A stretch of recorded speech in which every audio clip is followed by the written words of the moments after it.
Morning everyone. Today activity is 7th standard. Topic is ಲೇಖನ ಚಿಹ್ನೆಗಳು.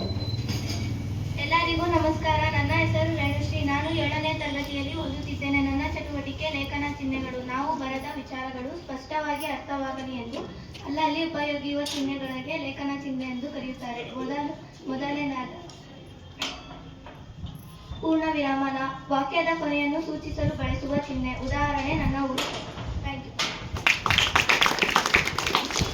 ಎಲ್ಲರಿಗೂ ಬೆಳಗಿನ ಶುಭಾಶಯಗಳು. ನನ್ನ ಹೆಸರು ಕಾಜಲ್. ನಾನು 7ನೇ ತರಗತಿಯಲ್ಲಿ ಓದುತ್ತಿದ್ದೇನೆ. ನನ್ನ ಚಟುವಟಿಕೆ ಲೇಖನ ಚಿಹ್ನೆ.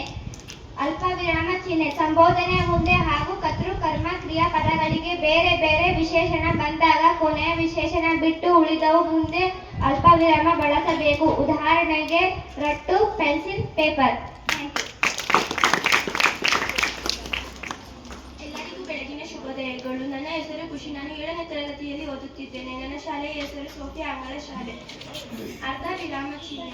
ಅನೇಕ ಉಪವಾಕ್ಯಗಳು ಒಂದು ಪ್ರಧಾನ ವಾಕ್ಯಕ್ಕೆ ಅಧೀನವಾಗಿದ್ದಾಗ ಉಪವಾಕ್ಯಗಳು ಮುಗಿದಾಗಲೆಲ್ಲ ಈ ಚಿಹ್ನೆಯನ್ನು ಬಳಸುತ್ತಾರೆ.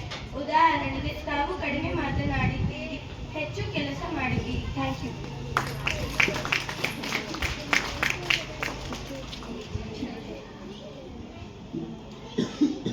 ನನ್ನ ಹೆಸರು ವೈಶಾ ಸಿದ್ದಿಗ. ನಾನು 7ನೇ ತರಗತಿಯಲ್ಲಿ ಓದುತ್ತಿದ್ದೇನೆ. ನಮ್ಮ ಶಾಲೆಯ ಹೆಸರು ಸೋಫಿಯಾ ಆಂಗ್ಲ ಶಾಲೆ. ನಮ್ಮ ಚಟುವಟಿಕೆ ಲೇಖನ ಚಿಹ್ನೆ. ವಿಷಯಕ್ಕಾಗಿ ವಿವರಣೆ ನೀಡಲು ವಿವರಣಾ ಚಿಹ್ನೆ ಬಳಕೆಯಾಗುತ್ತದೆ. ಉದಾಹರಣೆ, ಹೆಸರು, ಹುಟ್ಟಿದ ದಿನಾಂಕ, ಸ್ಥಳ, ಸೂಚನೆ. ಧನ್ಯವಾದ. ಎಲ್ಲರಿಗೂ ಬೆಳಗಿನ ಶುಭೋದಯಗಳು. ನನ್ನ ಹೆಸರು ಫಾತಿಮಾ. ನಾನು 7ನೇ ತರಗತಿಯಲ್ಲಿ ಓದುತ್ತೇನೆ. ನಮ್ಮ ಶಾಲೆಯ ಹೆಸರು ಸೋಫಿಯಾ ಆಂಗ್ಲ ಶಾಲೆ. ನನ್ನ ಚಟುವಟಿಕೆ ಲೇಖನ ಚಿಹ್ನೆ. ಪ್ರಶ್ನಾಸೂಚಕ ವಾಕ್ಯದ ಕೊನೆಯಲ್ಲಿ ಬಳಸಬೇಕು. ಉದಾಹರಣೆ, ನೀವು ಯಾರು, ನಿಮ್ಮ ಹೆಸರು ಏನು. ಧನ್ಯವಾದಗಳು. ಎಲ್ಲರಿಗೂ ಬೆಳಗಿನ ಶುಭೋದಯಗಳು. ನನ್ನ ಹೆಸರು ಅಂಕಿತಾ. ನಾನು 7ನೇ ತರಗತಿಯಲ್ಲಿ ಓದುತ್ತೇನೆ. ನನ್ನ ಶಾಲೆಯ ಹೆಸರು ಸೋಫಿಯಾ ಆಂಗ್ಲ ಶಾಲೆ. ಭಾವಸೂಚಕ ಚಿಹ್ನೆ. ಸಂತೋಷ, ದುಃಖ, ಆಶ್ಚರ್ಯ, ಕೋಪ ಮುಂತಾದ ಭಾವನೆಗಳನ್ನು ಸೂಚಿಸುವ ಪದ. ಉದಾಹರಣೆಗೆ, ಓ ಬನ್ನಿ ಬನ್ನಿ, ಹೌದಾ, ಛೇ.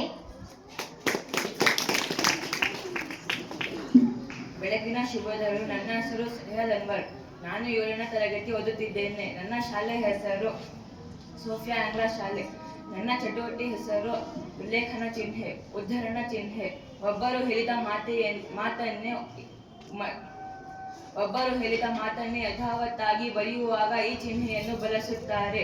ಉದಾಹರಣೆ, ಜೈ ಜವಾನ್ ಜೈ ಕಿಸಾನ್. ಕನ್ನಡವೇ ಸತ್ಯ, ಕನ್ನಡವೇ ನಿತ್ಯ. ಧನ್ಯವಾದಗಳು.